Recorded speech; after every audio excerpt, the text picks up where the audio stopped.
ಶ್ರೀ ಪರಮಾತ್ಮನೇ ನಮ. ಕಣ್ಕಣಿನಲ್ಲಿ ಅಚರ್ನಲ್ಲಿ ಒಳಗಡೆ ಮತ್ತು ಹೊರಗಡೆ ಅಂತರ್ಯಾಮಿ ರೂಪದಿಂದ ನಿವಾಸ ಮಾಡುತ್ತಿರುವ ಪರಮಪುರುಷ ಪರಮಾತ್ಮನೇ ನಾನು ನಮಸ್ಕಾರ ಮಾಡುತ್ತಿದ್ದೇನೆ.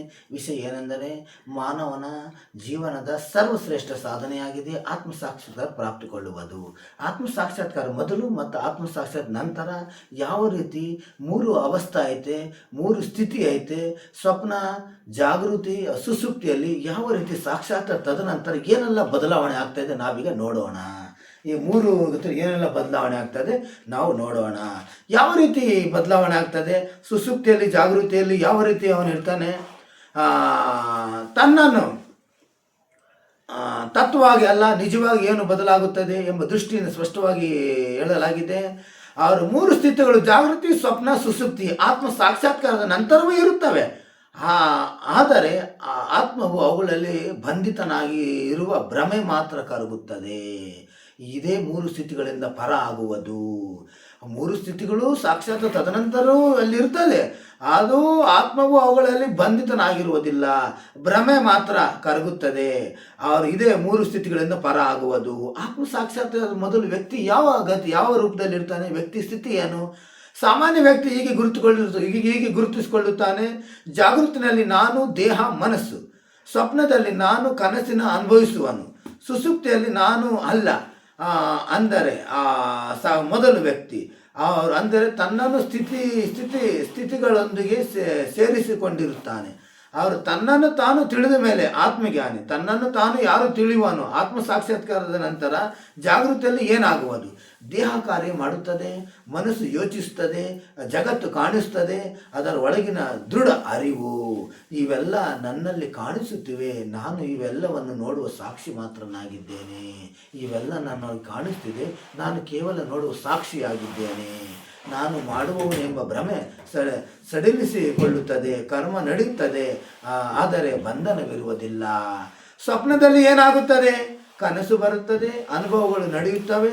ಅಂದರೆ ಸ್ವಪ್ನ ಮುಗಿದ ಮೇಲೆ ಅಂಟುಕೊಳ್ಳುವಿಕೆ ಇಲ್ಲ. ಯಾವ ರೀತಿ ಸಾಕ್ಷಾತ್ ತದನಂತರ ಇದು ನಿಜವಲ್ಲ ಎಂಬ ಸ್ಪಷ್ಟತೆ. ಸ್ವಪ್ನವು ಜಾಗೃತಿಯಿಂದ ಮನಸ್ಸಿನ ಪ್ರತ್ಯಕ್ಷತೆ ಎಂದು ತಿಳಿದಿರುತ್ತಾನೆ.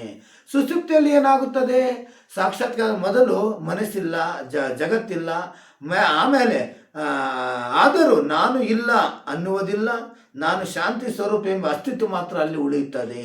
ಅವರ ಸುಸುಪ್ತಿಯಲ್ಲಿ ಆತ್ಮ ಇದ್ದೇ ಇರುತ್ತಾನೆ, ಮನಸ್ಸು ಮಾತ್ರ ಇಲ್ಲ. ಹಾಗಾದರೆ ಮೂರು ಸ್ಥಿತಿಗಳಿಂದ ಬೇರೆ ಎಂದರೆ ಏನು? ಮೂರು ಸ್ಥಿತಿಗಳಿಂದ ಯಾವ ರೀತಿ ಬೇರೆ? ಇದನ್ನು ವೇದಾಂತದಿಂದ ಹೀಗೆ ಹೇಳಲಾಗುತ್ತಿದೆ.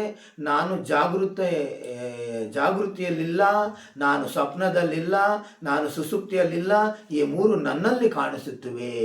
ಯಾವ ರೀತಿ ಸ್ಥಿತಿಯಿಂದ ಬೇರೆ ಆಗ್ತಾನೋ ಆಗ ಅವನು ಹೇಳ್ತಾ ಇದ್ದಾನೆ, ನಾನು ಜಾಗೃತಿಯಲ್ಲಿಲ್ಲ, ನಾನು ಸ್ವಪ್ನದಲ್ಲಿಲ್ಲ, ನಾನು ಸುಸುಪ್ತಿಯಲ್ಲಿಲ್ಲ. ಈ ಮೂರು ನನ್ನಲ್ಲಿ ಕಾಣಿಸಿಕೊಳ್ಳುತ್ತಿದೆ. ಅವರು ಸ್ಥಿತಿಗಳು ಬರುವ ಹೋಗುವವು, ಆತ್ಮ ಬದಲಾಗದ ಸಾಕ್ಷಿ ಆಯಿತು. ಈ ಸ್ಥಿತಿಗಳು ಬರುವವು ಹೋಗುವವು, ಆತ್ಮ ಬದಲಾವ ಸಾಕ್ಷಿ ಹೇ. ಸರಳ ಉದಾಹರಣೆ ಅಂದರೆ ಆಕಾಶ ಮತ್ತು ಮೋಡಗಳು. ಮೋಡ ಬರುತ್ತದೆ, ಮೋಡ ಹೋಗುತ್ತದೆ, ಆಕಾಶಕ್ಕೆ ಏನಾದರೂ ಆಯಿತಾ? ಮೋಡಗಳು ಮೂರು ಸ್ಥಿತಿಗಳು, ಆಕಾಶ ಆತ್ಮ. ಮೋಡಗಳು ಮೂರು ಸ್ಥಿತಿಗಳು, ಆಕಾಶ ಆತ್ಮ ಆಗಿದೆ. ಆಕಾಶವು ಮೋಡಗಳಿಂದ ಬೇರೆ ಆಗಲು ಎಲ್ಲೋ ಹೋಗುವುದಿಲ್ಲ. ತಾನು ಆಕಾಶ ಎಂಬ ಅರಿವೇ ಸಾಕು, ನಾನು ಆಕಾಶ ಎಂಬ ಅರಿವೇ ಸಾಕು. ಆತ್ಮ ಸಾಕ್ಷಾತ್ಕಾರ ನಂತರ ವ್ಯಕ್ತಿ ಹೇಗಿರುತ್ತಾನೆ? ಆತ್ಮ ಸಾಕ್ಷಾತ್ಕಾರ ತನ್ನನ್ನು ತಾನು ಅರಿತ ಮೇಲೆ ಜ್ಞಾನವಾದ ನಂತರವೋ ಯಾವ ರೀತಿ ಇರುತ್ತಾನೆ ಅಂದರೆ ಹೊರಗೆ ಸಾಮಾನ್ಯ ಜೀವನ ನಡೆಸುತ್ತಾನೆ, ಒಳಗೆ ಸ್ಥಿರ ಶಾಂತಿಯಿಂದ ಇರುತ್ತಾನೆ. ದುಃಖ ಸುಖಗಳು ಬರುತ್ತವೆ ಹೋಗುತ್ತವೆ, ಆದರೆ ಅವು ತನ್ನನ್ನು ವ್ಯಾಖ್ಯಾನಿಸುವುದಿಲ್ಲ. ಕಷ್ಟಗಳು ಸುಖಗಳು ಬರ್ತಾ ಇರ್ತವೆ, ಅದನ್ನು ಅವನು ವ್ಯಾಖ್ಯೆ ಮಾಡುವುದಿಲ್ಲ. ಅವರು